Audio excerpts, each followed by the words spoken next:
The Dragon of Chaos is trending today because of he sat down with Lex Friedman where he cries. Matter isn't dead dust. I don't know what it is. I have no idea what it is. Matter is what matters. There's a definition. That's a very weird definition. But what's real? Matter. It's like, okay, that's one answer. Oh. What's real? What matters is real. Because that's how you act. I think he's back on the benzos, bro. Okay, so that's different than matter. It's like, okay, what's the most real of what matters? How about pain? Why is it the most real? Try arguing it away. Good luck. So pain is the fundamental reality. Defining a word using the word itself, that's fair. You're allowed to do that. Circular definitions are valid if some things can no longer be reduced. All right. He's truly the greatest mind of a generation, by the way. Good luck. So pain is the fundamental reality. All right. Well, that's rough. Doesn't that lead to nihilism and hopelessness?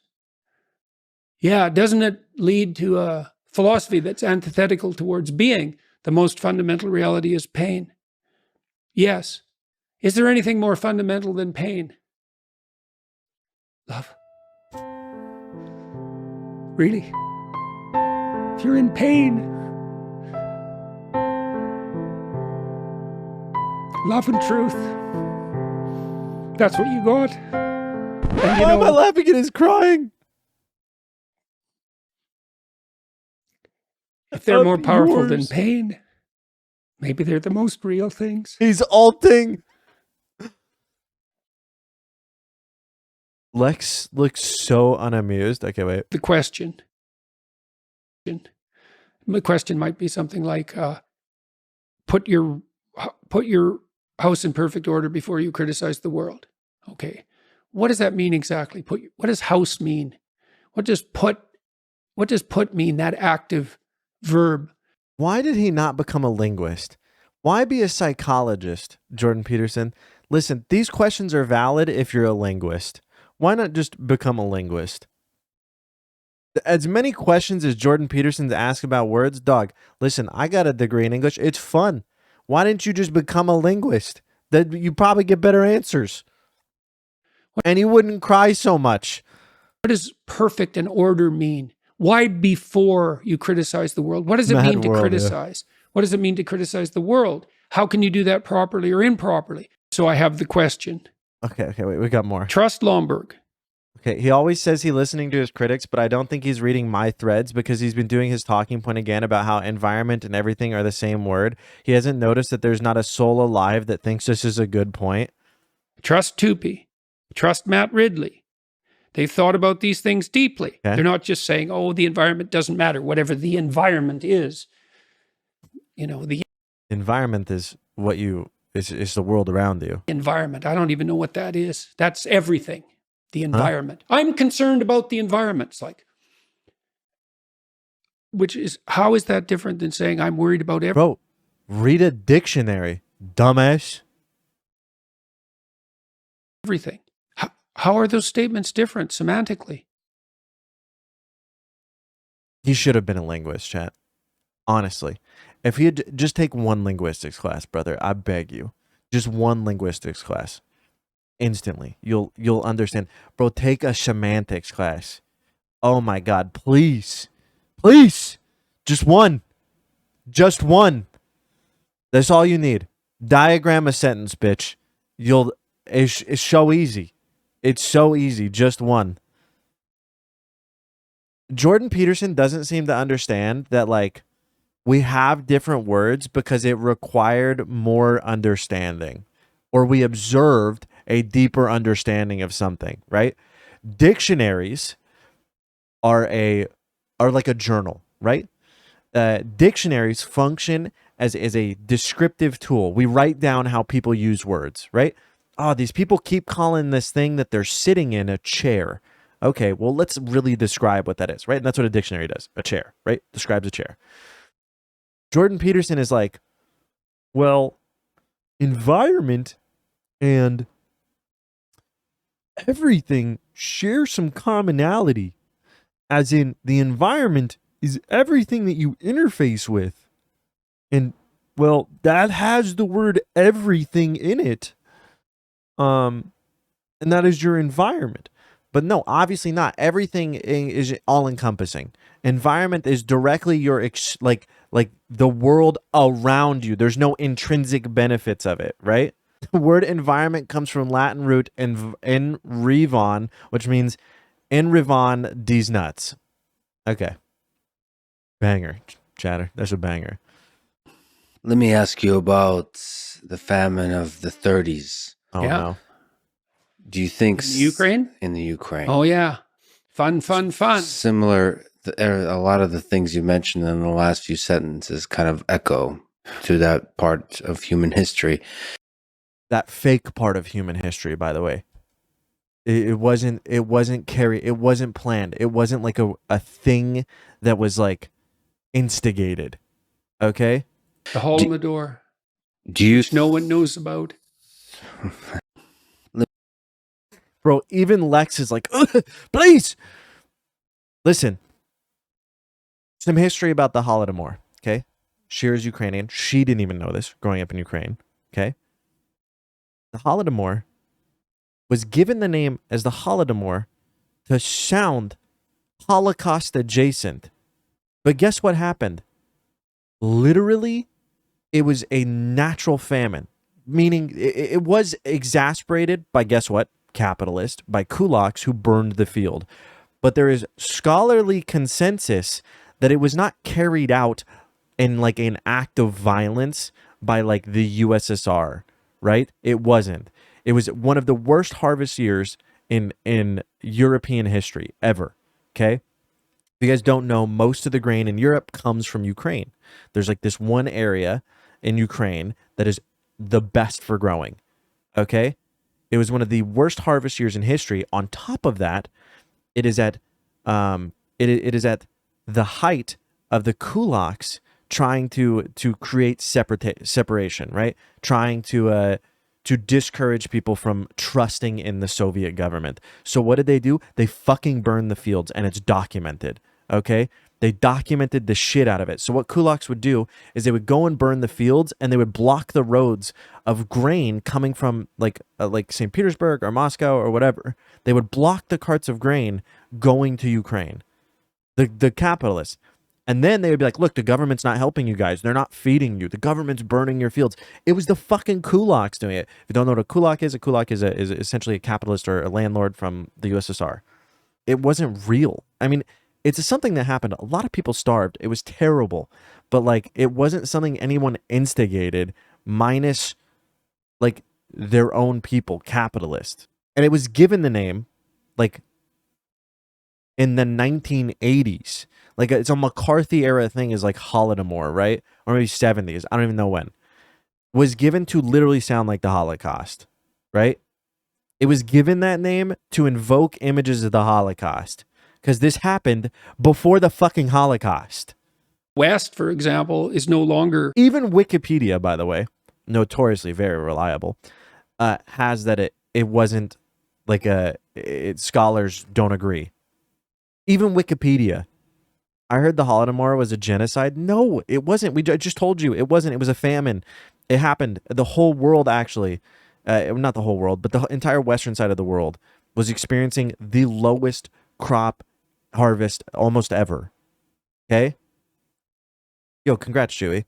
It was a massive famine. It happens, bro. Why don't we call the like there was famines in America, right? We have the Dust Bowl.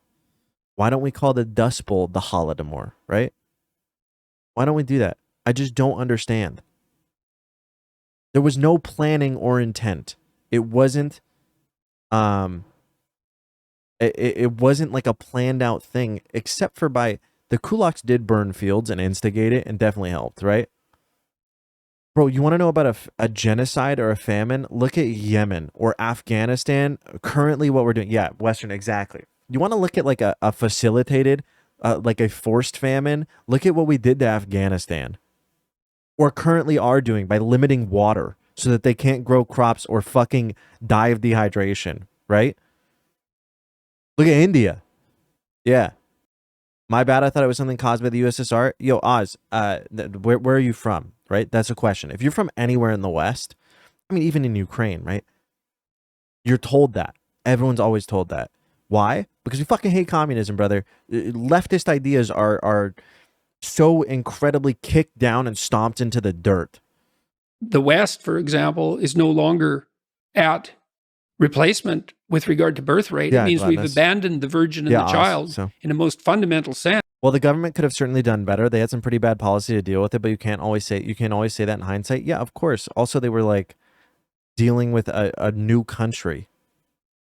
So, you know what's funny is we didn't consider the Holodomor something evil and terrible that the USSR was carrying out until post World War II.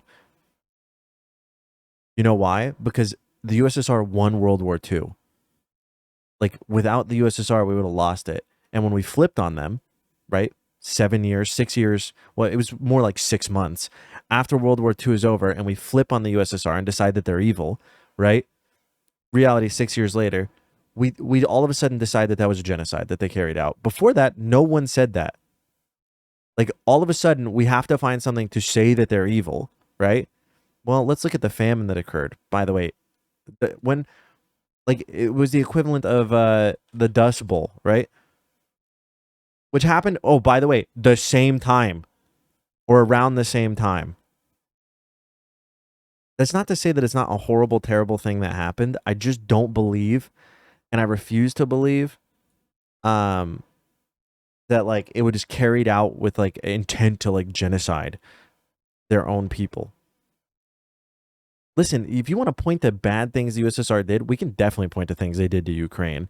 But that shit didn't happen till like later in Stalin's life when he went fucking crazy. There's plenty of bad shit to point out that Stalin did, right? You don't need to lie. Yeah, Stalin was a fucking terrible dude, okay? He went literally insane later in his life. Okay? He had a paranoid break. Literally, he just went into extreme paranoia. I mean, it was, I don't want to say justified paranoia because it's not. What he did is not justified. But it was instigated by the West, right? He kept thinking they were coming to get him. They were so many spies, right? Also his own, like, I guess they're his own people, but like kulaks, right? Like capitalists burning his fields, assassinating his members, right? This motherfucker thought everyone was after him because they were. Like a shitload of people were after him. And he went paranoid, and you know what he did? He killed a shitload of people. He would just murk you. If he thought anything you were doing bad, he would just... Yeah, the paranoia was justified. The actions he did in response were not, right? Stalin ordered books destroyed from my family's library in Leningrad, also disappeared a few family members. Yeah, he did that to a lot of people, right? He was just extremely paranoid, okay? He was a bad person. That doesn't mean we can discredit like the decent, like, remember, you can still look at like the good things people did and also realize they were bad people, right? Like, Lenin is a okay example, but I don't think Lenin did like nearly the monstrosities that Stalin did.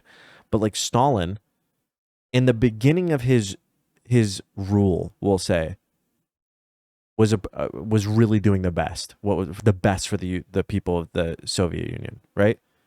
Really. The war ends. He thinks the West is going to be on his side, and we turn on him. And all of a sudden, all of your friends, everybody who helped you, everybody who you considered a friend, now fucking hates you. It's going to drive you fucking crazy. And he did terrible things. So, I blame Stalin for ruining communism. Am I misguided? No, you should just blame America for ruining communism. But Stalin probably, I mean, we don't know, right? We have no idea. This is like hypotheticals, right? But the idea is if we had never instigated like the paranoia in Stalin, maybe it wouldn't have been bad. Because remember, the West turned on Stalin. Like, we had a good trading contract before World War II, and during World War II, we helped build up their army. Massive. The Red Army was facilitated by American steel. Okay? And then we just turned on him because America, by the way, saw that the standard of living and the USSR was on the rise, right? They were going to challenge the global hegemon that was America post World War II. So literally, I think it's 6 years. I can't remember. There's like a date where America is like said it with their chest, right? They said it with their chest that we are anti-USSR. And that was purely because we saw the USSR, despite having lost like 20 million people in fucking World War II, catching up to us at like an insane rate. Okay? And we're like, we can't have this. Okay? We can't be challenged. No one can challenge us. We're America. Europe is our bitch. Okay? They listen to us, but the USSR is doing their own thing. Also, they're giving their workers like ownership, right? They're real democracy. Not really, but like that's what we thought, right? They're workplace democracy, we'll say. Their conditions are improving. You can read it. You can trace it back to venture capitalists in America, right? So private ownership and private firms lobbied the government to turn on the USSR, okay? And it was purely because venture capitalists realized that we could know if the ideas being spread in the USSR based on Marx and Lenin spread to the rest of the world, that they would have no one left to exploit. Does that make sense? That they thought they saw the future, that they would run out of workers to exploit because the workers would just revolt. Communism is solidarity amongst workers, right? Or socialism. They were like, fuck, this idea can't spread. Like, we have to cut this head off. So what do? We locked them out. We stopped trading with them. We imposed like insane tariffs and shit. We found any way we could to stop their trade with the Western world, to cut them off, to say everything was propaganda. Don't listen to them. They're evil. Look at this thing they did. It's just like the Holocaust, right? And it really was just it was an atrocity, like what we did. Another thing to look at is like China's doing this, or did the same thing. I mean, China's very capitalistic now. China saw the fault of the USSR and where they went wrong, and well, Deng did. And Deng was like, we have to open up to the world, otherwise we're going to fall into the same trap. We have to look as capitalist as we can and help these countries. Because one thing the USSR wasn't doing was like exporting a shitload of commodities. It's always been like coal and oil and like gas, right? But not like things everyday citizens use. You know what I mean? I mean, we do use those, but they're subconscious. Does that make sense? China was like, bro, let's make their TVs. Let's print made in China on the bottom of everything, right? Let's make their shirts. Let's make their whatever. So then these companies, they're just like, we'll make them reliant on us. We'll take it away. We'll make it reliant, right? Yeah. So we're going to make the West reliant on us. We're going to offer cheap labor. We're going to do whatever we can to make everyone depend on us.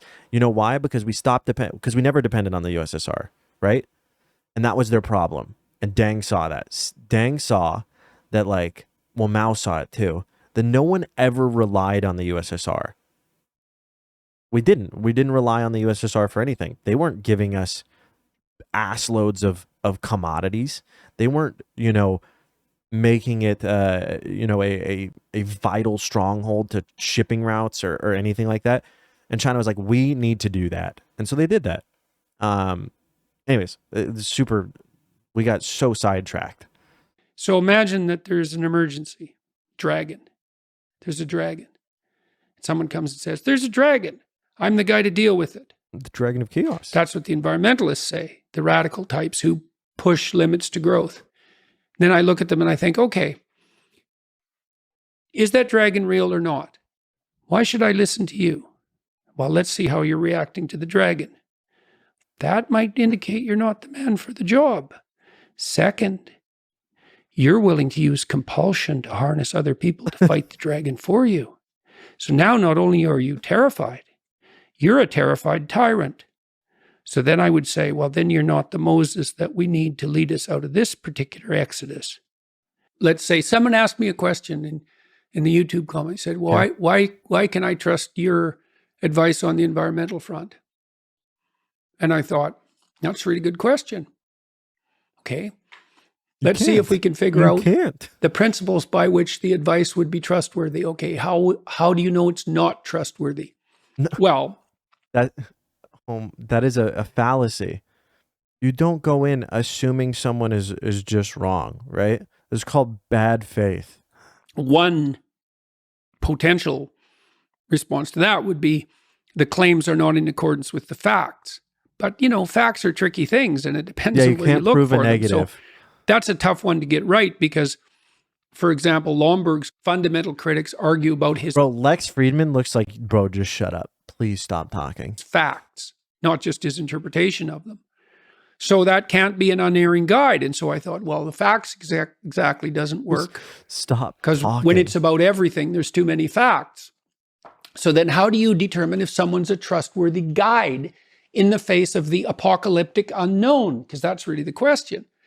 And the answer is, they're not terrified tyrants.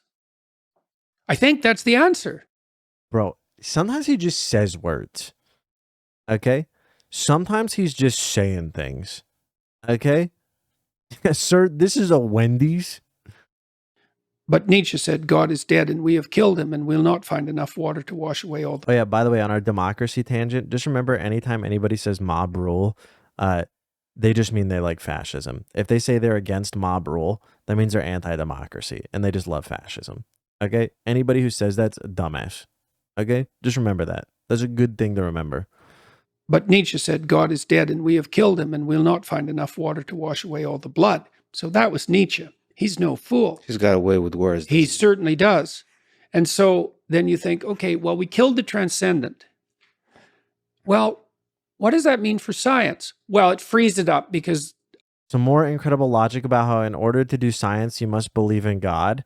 He makes this argument all the time. Okay. And so then you think, okay, well, we killed the transcendent. Okay. Well, what does that mean for science? Well, it frees it up because all that nonsense about a deity is just the idiot superstition that stops the scientific process from moving forward. That's basically the new atheist claim, something like that. It's like, wait a second. Do you believe in the transcendent if you're a scientist? And the answer is, well, not only do you believe in it, you believe in it more than anything else, because if you're a scientist, you believe in what objects to your theory more than you believe in your theory. Now, we got to think that through very carefully. So your theory describes the world, and as far as you're concerned, your description of the world is the world. But because you're a scientist, you think, well, even though that's my description of the world and that's what I believe, there's something beyond what I believe. Okay. And that's the object. And so I'm going to throw my theory against the object. But that doesn't mean God. There's no like need for God in this. See where it'll break. And then I'm going to use the evidence of the break as a source of new information to revitalize my theory. So as a scientist, you have to posit the existence of the ontological transcendent before you can move forward at all. But more, you have to posit that contact with the ontological transcendent, what is he saying? Annoying though it is, because it upsets your apple cart, is exactly what will in fact set you free. So then you accept the proposition that there is a transcendent. No, you don't. You don't have to accept it. That's how science works, is non-acceptance. Bitch, fucking science is going why and figuring out why. Literally all of science is just asking why. And not going, guess it was God. And then moving on with your life. Like, huh? Reality. One time I dreamed of my grandma's pubes. And that contact with that transcendent reality is redemptive in the most fundamental sense, because if it wasn't, well, why would you bother making contact with it? You're going to make everything worse or better? Well, bro, he kind of spitting right now, bro. Who knows? How? Wait, And a bit of his usual cheerful self. Apparently, the angel of death sits on his every word and has since grad school. And he's writing a couple terrible, morbid books called The ABC of Childhood Tragedies, for which he has commissioned some companion songs. Wait, what? Who knows? How often do you gaze upon death, your own? How often do you remind yourself that this ride ends? Personally? Personally. All the time. Because you, as a deep thinker and philosopher, it's easy to start philosophizing and forgetting that you're... Well, how can he be a philosopher when he didn't, like, the last clip goes against him being a philosopher. Like, dog, philosophy has already tackled these questions, and there's people who spent their whole life, like, delving into philosophy. Dog, you're a washed up psychologist. You might die today. The angel of death sits on every word. How's that? How often do you actually consciously... All the time. Notice the angel? All the time. I think it's one of the things that made me peculiar. When I was despair in graduate school, you know, I thought about, I had the thought of death in my mind all the time. Yeah. And I noticed that many of the people that I was with, these were people I admired fine. Such as human? That wasn't part of their character, but it was definitely part of mine. I'd wake up every morning. This happened for years. Think, time's short, get at it. Time's short, get at it. Huh? There's things to do. And then, so after the lecture, we play a piece of music that is a piece of music that I've been producing with some musicians for cider. a couple of books I'm going to release in the fall. Terrible books. ABC of Childhood Tragedy, they're called. Dark books. Dark and comical books. Terrible books. Heartbreaking illustrations. He's such a fucking clown, bro. Oh, I love it, dude. He is such a clown. Oh, God.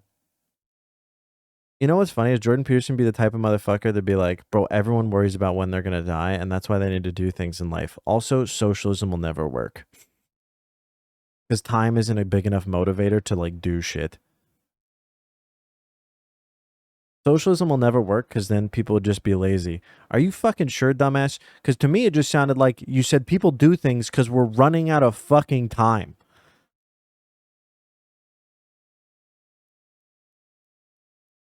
Oh, do you guys remember this? This is a banger. Wait.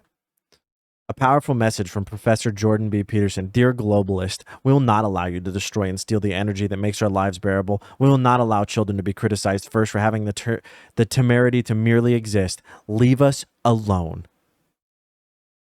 Advance without resistance through the Spittin', straits brother. of your enforced privation. We will not allow you to steal and destroy the energy that makes our lives bearable and that produces our food and shelter and housing and the sporadic delights of modern life just to address your existential terror, particularly when it will fail to do so in any case. We will not allow our children to be criticized first for having the temerity to merely exist, and then deprived of the prosperous and opportunity-rich future we strived so hard to prepare for them. We remain unconvinced that your frightened and self-congratulatory moralizing and intellectual pretension, ignorance of the limits... Wait, you know what I need? Here's what I need. Wait.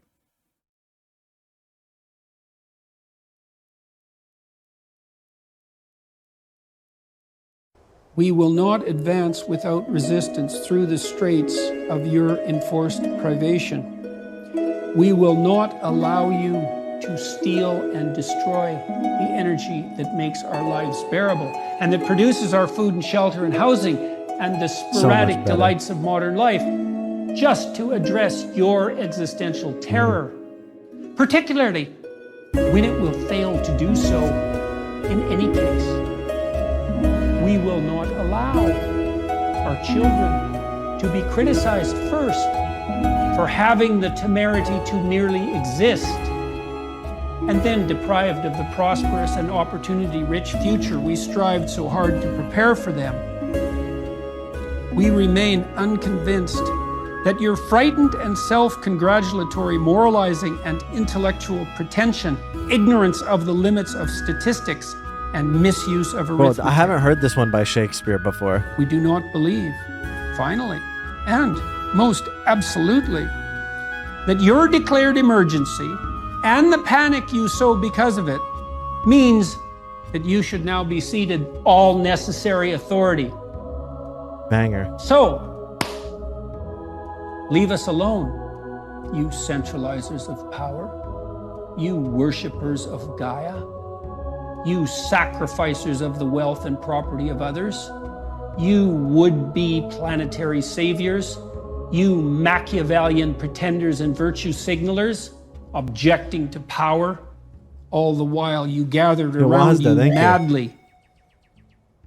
Leave us alone. Leave us alone. Oh, frog guy. Yours, woke moralist.